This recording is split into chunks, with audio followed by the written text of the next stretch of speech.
Today I am going to explain regarding the dynamic stability of the shoulder joint. So what is dynamic stability? Dynamic stability is the stability occurs when there is movement taking place at the shoulder joint.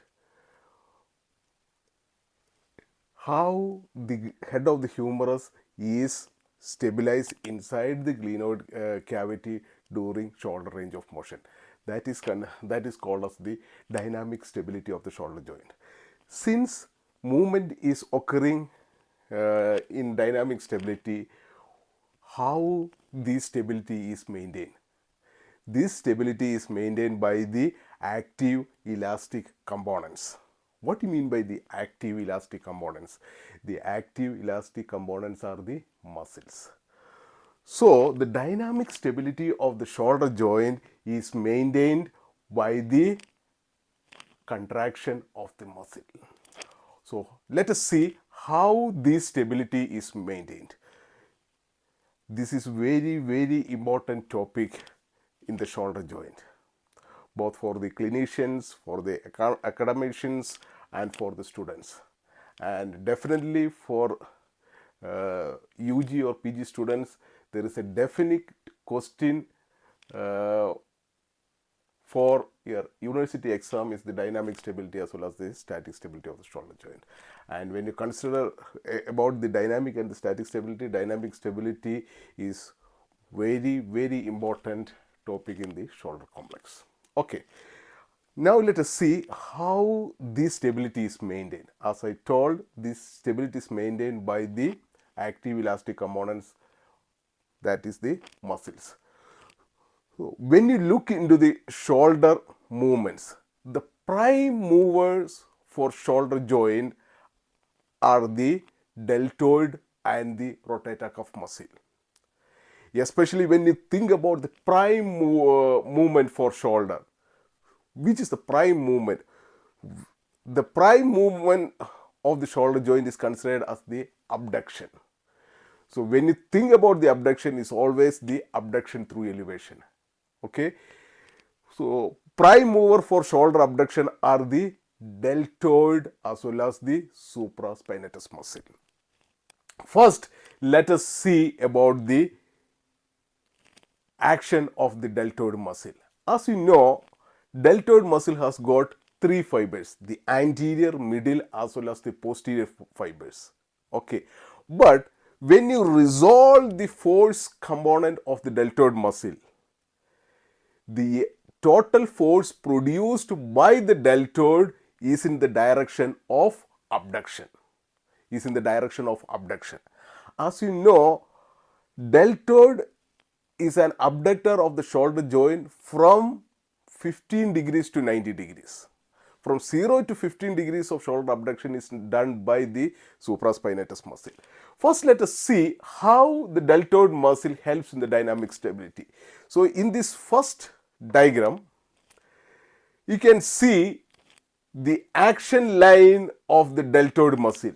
So when you resolve the force vector of the deltoid muscle has got an upward translatory component, Fx. The blue line shows the upward translatory pull of the deltoid muscle.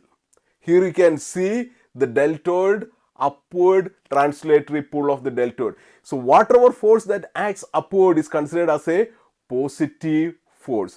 So in this case, since the deltoid pull is in the upward direction, the deltoid is producing a positive translatory force on the humerus. What will happen when this upward translatory force occurs? When this upward translatory force happens, this will force the head of the humerus to move upwards. Why the head of the humerus is moving upwards? This is because this upward translatory force of deltoid is considered as a parallel force. Whenever a parallel force acts on a on an object, this will produce a force called the shear force, which will produce a sliding effect on the object on which it acts. So here the deltoid is producing an upward translatory pull. So the shear force produced by the upward pull of the deltoid or the parallel force component will produce an upward sliding force. And if this upward sliding force is unopposed, what happens? The head of the humerus will make impingement with the coracoacromial arch and can result in the impingement syndrome. That situation need to be prevented. That situation need to be prevented. So here you can see the deltoid has got an upward translatory pull, and the red line shows the rotatory component of the deltoid. Fy is the rotatory component of the deltoid, and here you can see the rotatory component of the deltoid is very small. So when the deltoid contracts, the majority of the force of deltoid contraction is going for the upward translation of the head of the humerus. And here you can see the resultant force produced by the upward translatory pull of the deltoid as well as the Fy component, the rotatory component of the deltoid can produce a force called the Fd, which is in which direction? Which is in the upward direction. And this resultant force Fd will translate the head of the humerus upwards and can cause impingement. Here what is happening here? Actually, what is the action of the deltoid muscle? The deltoid muscle is abduction. So when you try to do abduction, what is the arthrokinematic movement happening at the head of the humerus? The arthrokinematic movement is the inferior rolling of the humeral head.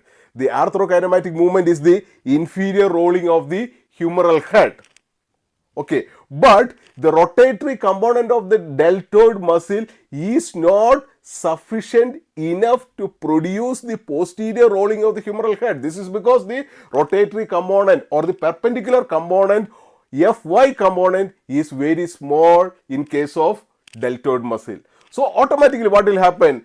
The larger parallel force component or the Fx component or the translatory component will pull the humeral head upwards. There is a superior movement of the humeral head which can result in the impingement of the humeral head with the coracoacromial arch. That situation need to be prevented. Again, we had seen in the static stability, the gravity is producing a downward translatory force. The negative translatory force of the gravity is not sufficient enough to control the upward translatory pull of the deltoid. This is because in case of dynamic stability, since the muscles are active, when the muscle contracts, the gravitational pull can be overpowered by the active pull of the deltoid muscle. So the upward translatory pull of the deltoid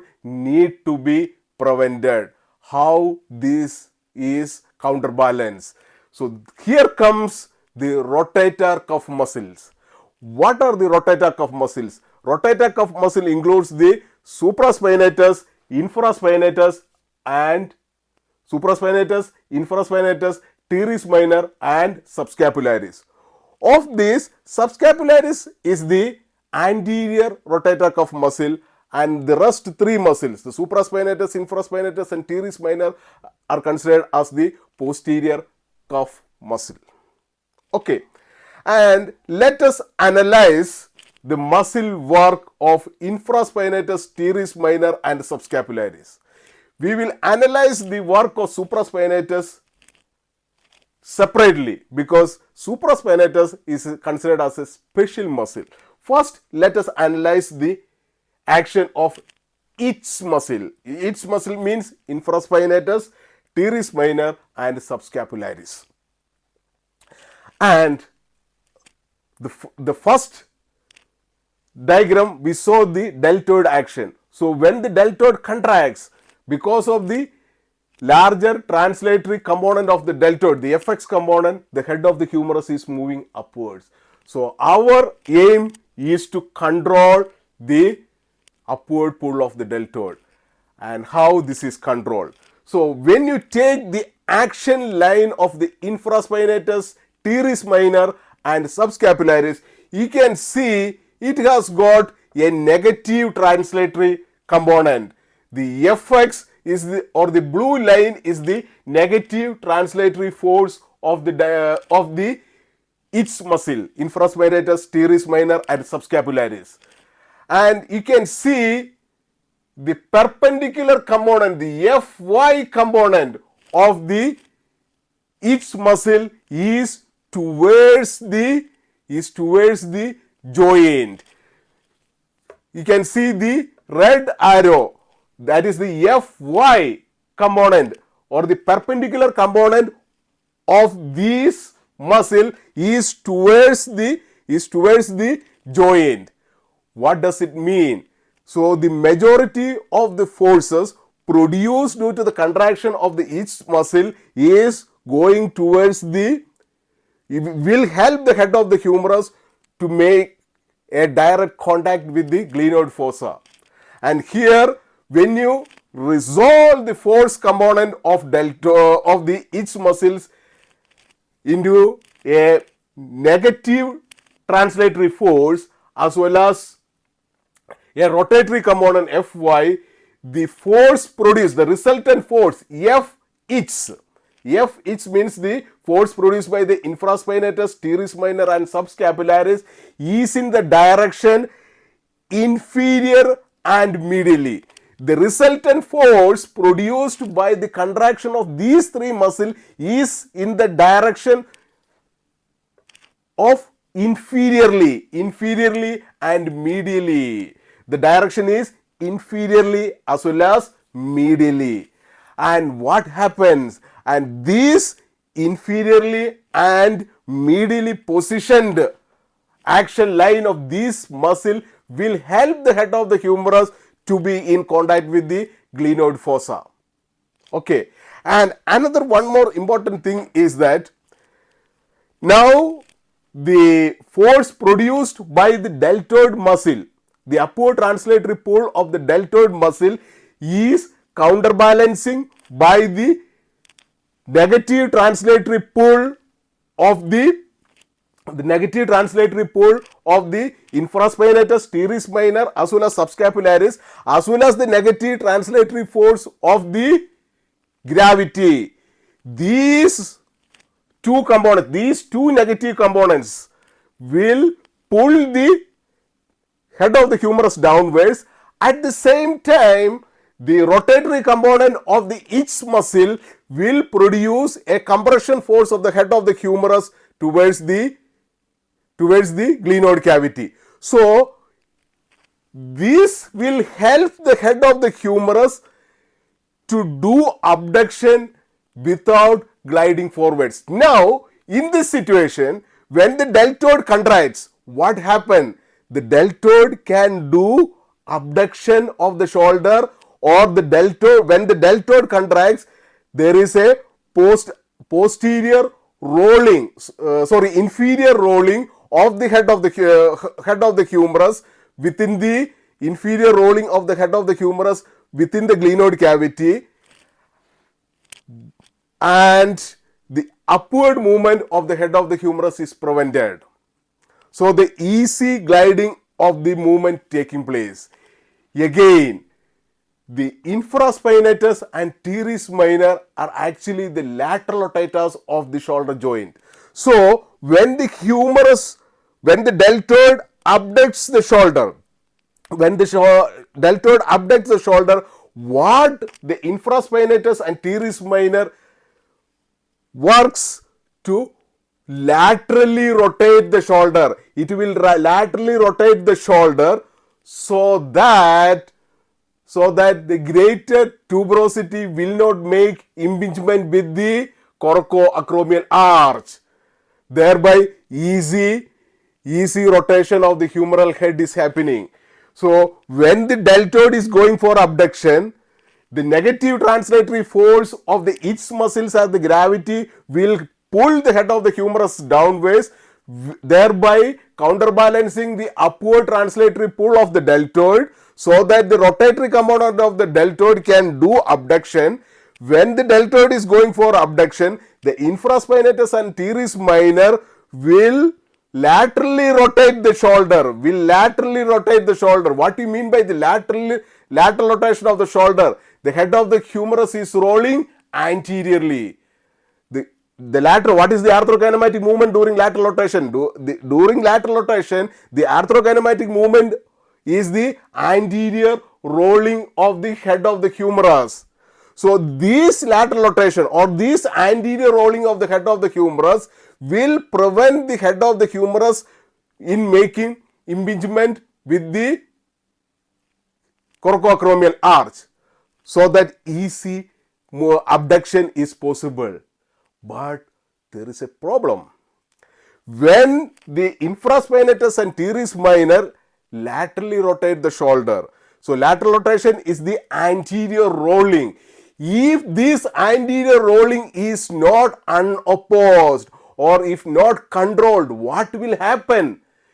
The head of the humerus will roll anteriorly and result in the anterior dislocation. Here comes the subscapularis. What the subscapularis does? The subscapularis, what's the action of the subscapularis? Adduction and the internal rotation or the medial rotation. So when the infraspinatus and teres minor laterally rotates the shoulder, laterally rotates the head of the humerus, the overlateral rotation is prevented by a counterbalancing force produced by the subscapularis by medially rotating the head of the humerus, so that the head of the humerus will be focused within the glenoid cavity without any further anterior translation of the head of the humerus. Or in other words, the subscapularis will rotate the head of the humerus posteriorly, so that the head of the humerus will be inside the glenoid cavity. So this is a balanced activity. The deltoid is pushing the head of the humerus.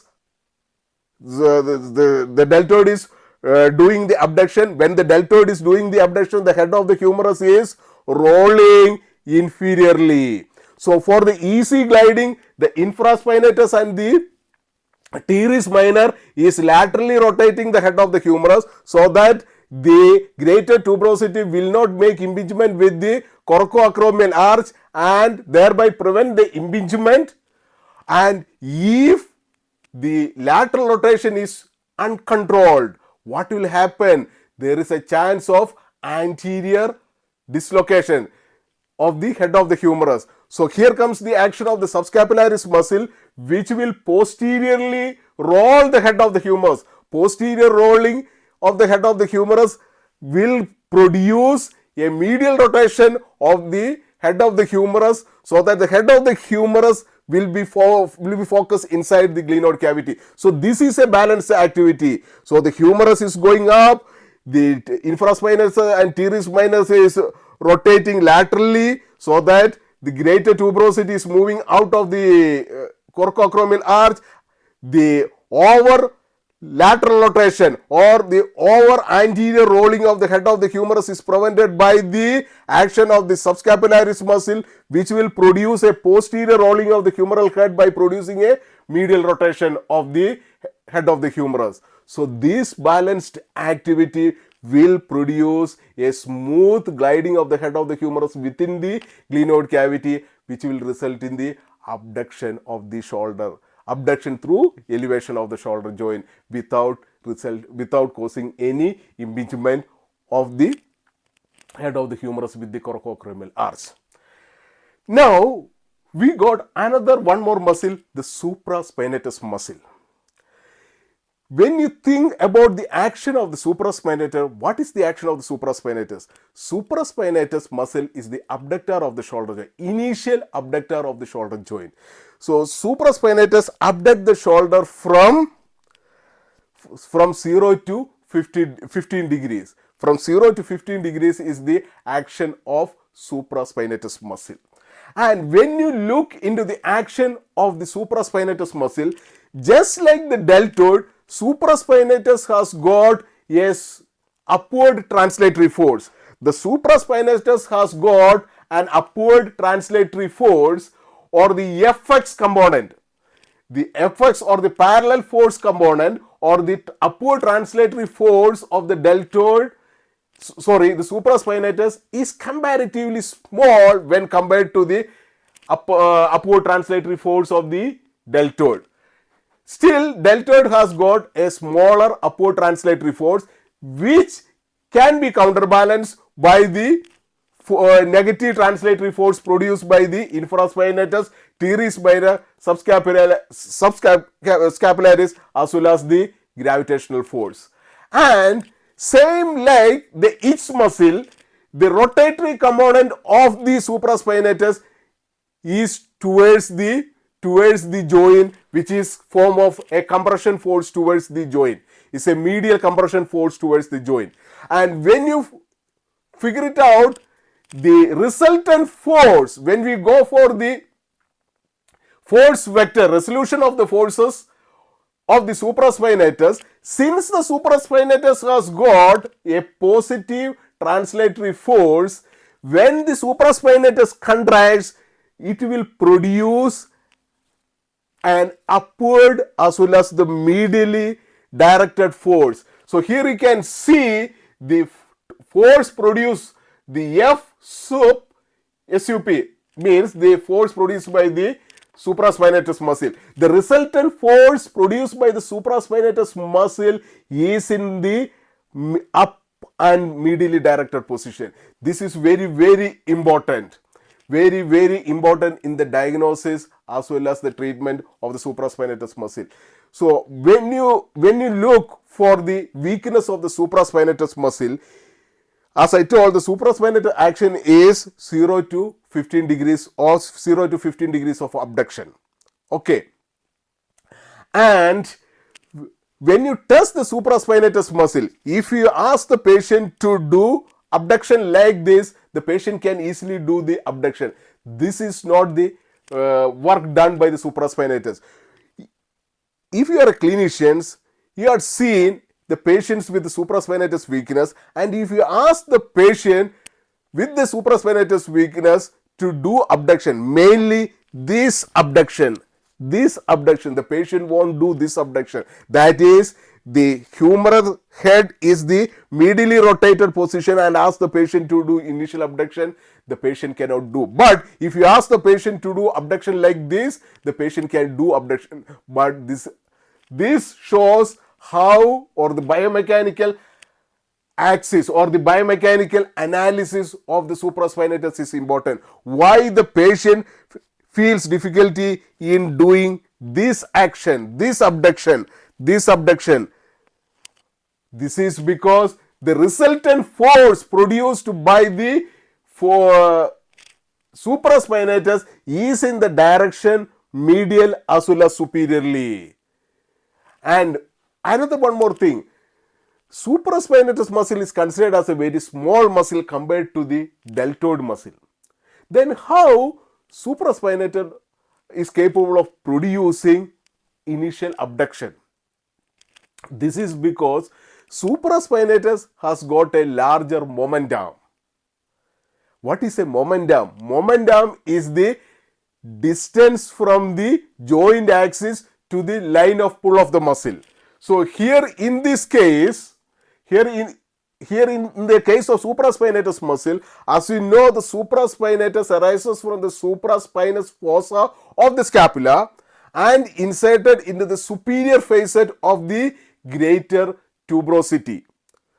And if you take the momentum, so the moment arm is from the joint axis of the shoulder joint to the superior facet of the greater tuberosity. So that distance is called the momentum. So supraspinatus has got a larger momentum while compared to the other rotator cuff muscle. That is the reason why it can produce more torque on the head of the humerus, thereby it can do abduction. So that's how abduction is maintained. And when I talk about the subscapularis muscle, and I told the subscapularis will medially rotate the head of the humerus as well as it do adduction. So when you do adduction and medial rotation, subscapularis is considered as the main stability muscle of the shoulder joint. Because of the subscapularis only, the head of the humerus is pushed towards the glenoid cavity. When the other rotator cuff muscle, especially the infraspinatus or teres minor or lateral rotating, this muscle. So subscapularis is a main stability muscle of the shoulder joint. Okay, I consider the main two stability muscle of the shoulder joint are the subscapularis and long head of biceps. These two muscles play a very, very important role in the dynamic stability of the shoulder joint. Take it from me, these two muscles are the subscapularis as well as the long head of the biceps. We will know in detail about how these muscles maintain stability when we go to the dislocation of the shoulder joint. And here comes the other important muscle, the biceps brachiae muscle. The biceps brachiae muscle.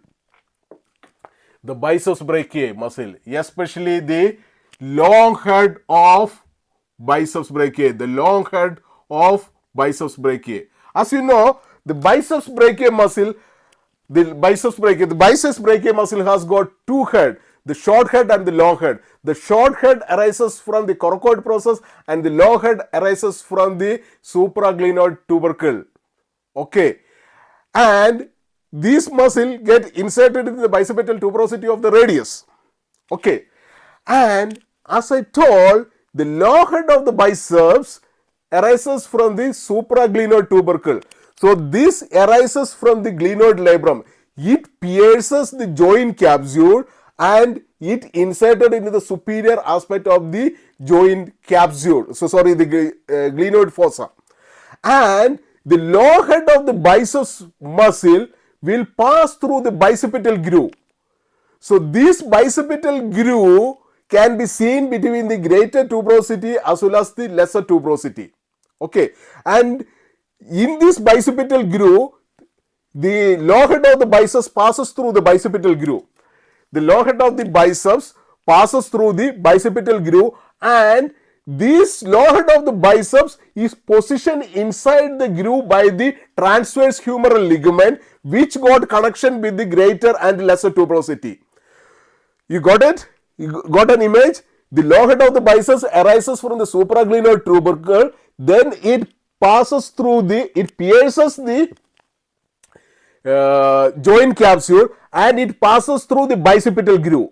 So, and how this is positioned in the bicipital groove by the transverse humeral ligament, which got connections with the greater and lesser tuberosity. So, this transverse humeral ligament acts as a bridge over the bicipital groove.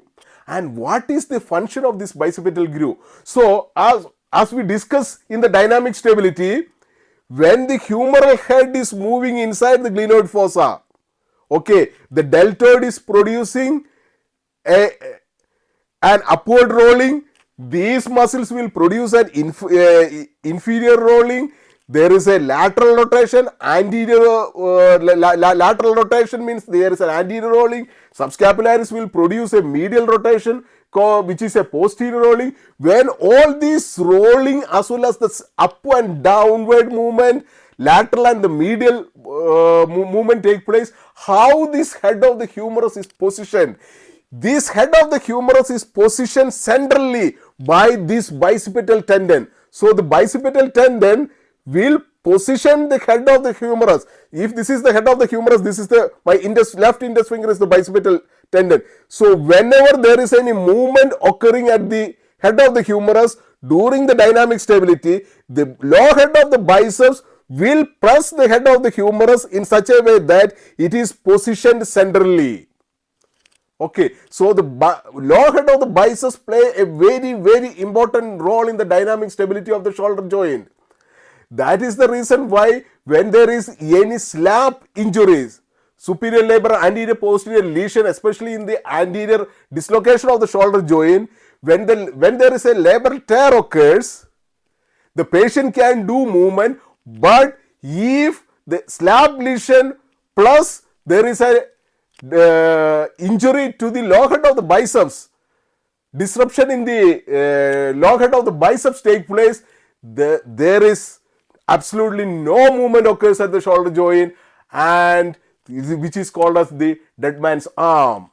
So long head of biceps muscle is a very important muscle in maintaining the dynamic stability of the shoulder joint. Take it from me, in maintaining the dynamic stability, subscapularis as well as the long head of the biceps plays a vital role in maintaining the dynamic stability of the shoulder joint.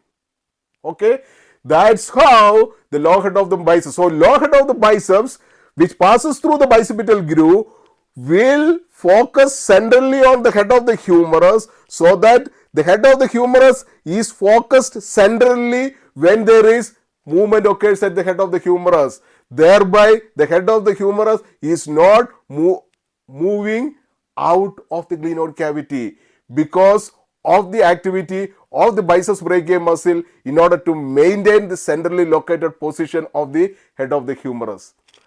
So that's about the dynamic stability, and dynamic stability is very, very, very important topic, and hope you understand about the dynamic stability. So the dynamic stability is mainly done by the action of the deltoid muscle. Okay, and as we know, the deltoid muscle has a superior translatory component, has got a larger superior translatory component and a smaller rotatory component. So this superior translatory component will produce an upward translatory pull of the deltoid, which need to be counterbalanced. So that counterbalancing activity is done by the infraspinatus, teres minor and subscapularis, which has got a negative translatory force. So along with the negative translatory force of the gravity, this muscle can counterbalance the upward translatory pull of the deltoid. Again, this each muscle has got a rotatory component of the force, which is towards the joint axis, and this will produce a medially and inferiorly directed force on the glenoid fossa by the head of the humerus. And when you take, and again, so when the deltoid abducts the shoulder, abduction is nothing but the inferior rolling of the head of the humerus within the glenoid cavity. The infraspinatus and teres minor will laterally rotate the shoulder so that the greater tuberosity will not make impingement with the coracoacromial arch. So the lateral rotation of the head of the humerus means there is an anterior rolling. This over anterior rolling can cause the anterior dislocation. So this situation is prevented by the medial rotation of the subscapularis muscle. Medial rotation is nothing but the posterior rolling of the head of the humerus. Again, when you take the action of the supraspinatus is the initial abductor of the shoulder joint with 0 to 15 degrees. So when you take the action of the supraspinatus just like the deltoid, it has got a positive translatory force, but the positive translatory force of the supraspinatus is comparatively very small, which can be easily counterbalanced by the force of gravity as well as by the negative translatory pull of the infraspinatus, teres minor and subscapularis. And the rotatory component of the supraspinatus is very similar to that of the each muscle. It will produce a joint compression force at the shoulder joint. And when the supraspinatus resultant force of the supraspinatus will produce a superiorly and medially directed force. Superiorly and medially directed force. So that's the reason why when you are testing the supraspinatus, have you heard about the empty can test? Why it is called the empty can test? Because when you try to do empty a can, what is the direction of the movement? You are doing an abduction and medial rotation in this direction, empty can. You are not doing like this. So the direction, so the supraspinatus action is abduction 0 to 50 degrees. So if you want to test the supraspinatus, the action line of the supraspinatus, since it is superiorly and medially, the patient will feel difficulty in doing abduction in this range, not this range. So when the arm is in the laterally rotated position, it is not the supraspinatus which does the abduction, because the long head of biceps become active when the elbow is in the extended position, and when the shoulder is in the laterally rotated position, the long head of the biceps become active and does the shoulder abduction, and it is not the biceps. Okay, sorry, and it is not the supraspinatus. The long head of the biceps does the shoulder abduction when the arm is in the lateral rotated position. Okay, provided the elbow is in the extended position. Okay, so again, the another main muscle helps to maintain the dynamic stability is by the long head of the biceps. The long head of the biceps tendon which pass through the bicipital groove, which and the transverse ligament which maintain the long head of the biceps within the bicipital groove, will centrally focus the head of the humerus when there is dynamic stability and maintain the stability of the shoulder joint. Hope you understand this video, and again, this is a very important topic in the shoulder joint. Thank you.